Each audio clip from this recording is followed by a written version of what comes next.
ಕೋಟೆನಾಡಲ್ಲಿ BSY ಅಭಿಮಾನೋತ್ಸವಕ್ಕೆ ಕ್ಷಣಗಣನೆ ಶುರುವಾಗಿದೆ. ಇನ್ನು ಕೋಟೆನಾಡು ಚಿತ್ರದುರ್ಗದಲ್ಲಿ ಬಿಎಸ್ವೈ ಅಭಿಮಾನೋತ್ಸವಕ್ಕೆ ಕ್ಷಣಗಣನೆ. ಮಾದಾರ ಚೆನ್ನಯ್ಯ ಮಠದ ಹಿಂಭಾಗ ಬೃಹತ್ ವೇದಿಕೆ ಸಜ್ಜು. ರಾಜ್ಯದ ಮೂಲೆ ಮೂಲೆಯಿಂದ 10 ಲಕ್ಷ ಜನ ಸೇರುವ ನಿರೀಕ್ಷೆ ಕೂಡ ಇದೆ. ಕಾರ್ಯಕ್ರಮಕ್ಕೆ ಭರದ ಸಿದ್ಧತೆ ಕೂಡ ಮಾಡ್ತಾ ಇದ್ದಾರೆ. ಬಿಎಸ್ವೈ ಬ್ಯಾನರ್, ಕೇಸರಿ ಫ್ಲೆಕ್ಸ್ಗಳಿಂದ ರಾರಾಜಿಸ್ತಾ ಇದೆ ಚಿತ್ರದುರ್ಗ. ಇಂದು ಚಿತ್ರದುರ್ಗಕ್ಕೆ ಆಗಮಿಸಲಿರುವ ಬಿಎಸ್ ಯಡಿಯೂರಪ್ಪ ಸಂಜೆ 5 ಗಂಟೆಗೆ ಮಾಜಿ ಸಿಎಂ ಯಡಿಯೂರಪ್ಪ ಪ್ರವೇಶ ಮಾಡ್ತಾರೆ. ಮಹಿಳೆಯರಿಂದ ಪೂರ್ಣ ಕುಂಭ ಮತ್ತು ರೈತರಿಂದ ನೇಗಿಲು ಸ್ವಾಗತ. ಕನಕ ವೃತ್ತದಿಂದ ಮದಕರಿ ವೃತ್ತದವರೆಗೂ ಕೂಡ ಬೃಹತ್ ಮೆರವಣಿಗೆಯಲ್ಲಿ ವಿವಿಧ ಕಲಾ ತಂಡಗಳು, ಟ್ಯಾಬ್ಲೋ ಕೂಡ ಭಾಗಿಯಾಗುತ್ತೆ. ನಾಳೆ ಮಧ್ಯಾಹ್ನ 3:45ಕ್ಕೆ ಕೇಂದ್ರ ಗೃಹ ಸಚಿವ ಅಮಿತ್ ಶಾ ಆಗಮನ ಆಗುತ್ತೆ. ಇನ್ನು ಕೋಟೆನಾಡು ಚಿತ್ರದುರ್ಗದಲ್ಲಿ ಬಿಎಸ್ವೈ ಅಭಿಮಾನೋತ್ಸವಕ್ಕೆ ಕ್ಷಣಗಣನೆ ಶುರುವಾಗಿದೆ. 9ನೇ ತಾರೀಕು ಬಿಎಸ್ವೈ ಅವರ ಅಭಿಮಾನೋತ್ಸವವನ್ನು ಮಾಡಲಾಗುತ್ತೆ. ಈ ಒಂದು ಅಭಿಮಾನೋತ್ಸವ ಕೇವಲ ಕಾರ್ಯಕ್ರಮ ಅಷ್ಟೇ ಅಲ್ಲ, ಇದರ ಜೊತೆಗೆ ಶಕ್ತಿ ಪ್ರದರ್ಶನ ಮಾಡಲಿಕ್ಕೂ ಕೂಡ ಸಿದ್ಧತೆಯನ್ನು ಮಾಡಿಕೊಂಡಿದ್ದಾರೆ. ಎದುರಾಳಿಗಳ ಎದೆಯಲ್ಲಿ ನಡುಕ ಹುಟ್ಟಿಸಬೇಕು ಎಂಬ ಲೆಕ್ಕಾಚಾರವನ್ನು ಸದ್ಯಕ್ಕೆ ಹಾಕೊಂಡಿದ್ದಾರೆ. ಇನ್ನು ನೀವು ಕೂಡ ಗಮನಿಸ್ತಾ ಇರ್ಬೋದು ಯಾವ ರೀತಿ ರಾರಾಜಿಸ್ತಾ ಇದೆ ಚಿತ್ರದುರ್ಗ ಕೋಟೆ ಈಗ ಅಂತ. ಯಾಕೆಂತಂದರೆ ಬಿಎಸ್ವೈ ಬ್ಯಾನರ್ಗಳು ಎಲ್ಲೇ ನೋಡಿದ್ರು ಕೂಡ ಬಿಎಸ್ವೈ ಅವರ ಬ್ಯಾನರ್ಗಳು ಕಾಣಿಸ್ತಾ ಇದೆ. ಜೊತೆಗೆ ಕೇಸರಿ ಫ್ಲೆಕ್ಸ್ಗಳು ಚಿತ್ರದುರ್ಗದಲ್ಲಿ ಕಂಪ್ಲೀಟ್ ರಾರಾಜಿಸ್ತಾ ಇದೆ.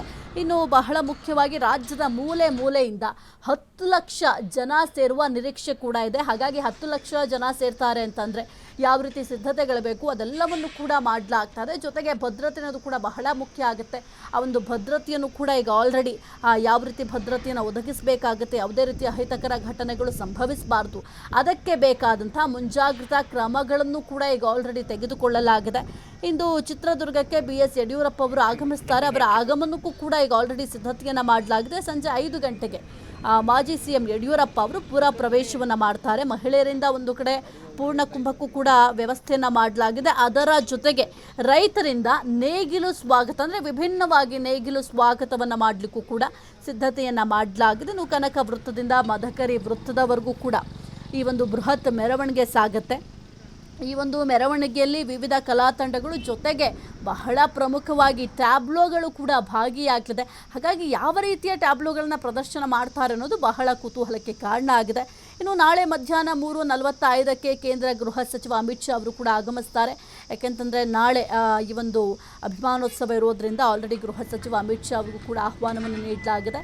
ಹಾಗಾಗಿ ಅಮಿತ್ ಶಾ ಅವರು ಕೂಡ ಈ ಒಂದು ಕಾರ್ಯಕ್ರಮಕ್ಕೆ ಆಗಮಿಸ್ತಾರೆ. ಆಗಮಿಸಿ ಕೆಲವೊಂದಿಷ್ಟು ಸಂದೇಶಗಳನ್ನು ನೀಡುವ ಸಾಧ್ಯತೆಗಳು ಕೂಡ ಇದ್ದಾವೆ. ಮುಂಬರುವಂತಹ ಚುನಾವಣೆ ವಿಚಾರಕ್ಕೆ ಸಂಬಂಧಪಟ್ಟಂತೆ, ಜೊತೆಗೆ ಸದ್ಯಕ್ಕೆ ಪಕ್ಷದಲ್ಲಿರುವಂಥ ಒಂದು ಏನು ಬಣ ರಾಜಕೀಯ ಇದೆ, ಈ ಒಂದು ವಿಚಾರಕ್ಕೆ ಸಂಬಂಧಪಟ್ಟಂತೆ ಕೂಡ ತಮ್ಮಲ್ಲಿರುವಂಥ ನಾಯಕರಿಗೆ, ಶಾಸಕರಿಗೂ ಕೂಡ ಕೆಲವೊಂದಿಷ್ಟು ಸಂದೇಶವನ್ನು ನೀಡುವಂಥ ಸಾಧ್ಯತೆಗಳು ಕೂಡ ಇದ್ದಾವೆ. ಕ್ಷಣ ಕ್ಷಣದ ಸುದ್ದಿಗಳಿಗಾಗಿ ಫ್ರೀಡಂ ಟಿವಿ ಸಬ್ಸ್ಕ್ರೈಬ್ ಮಾಡಿ, ಲೈಕ್ ಮಾಡಿ ಹಾಗೂ ಫಾಲೋ ಮಾಡಿ. ಹೊಸ ಸುದ್ದಿಗಳ ನೋಟಿಫಿಕೇಶನ್ಗಾಗಿ ಬೆಲ್ ಐಕಾನ್ ಮೇಲೆ ಕ್ಲಿಕ್ ಮಾಡಿ.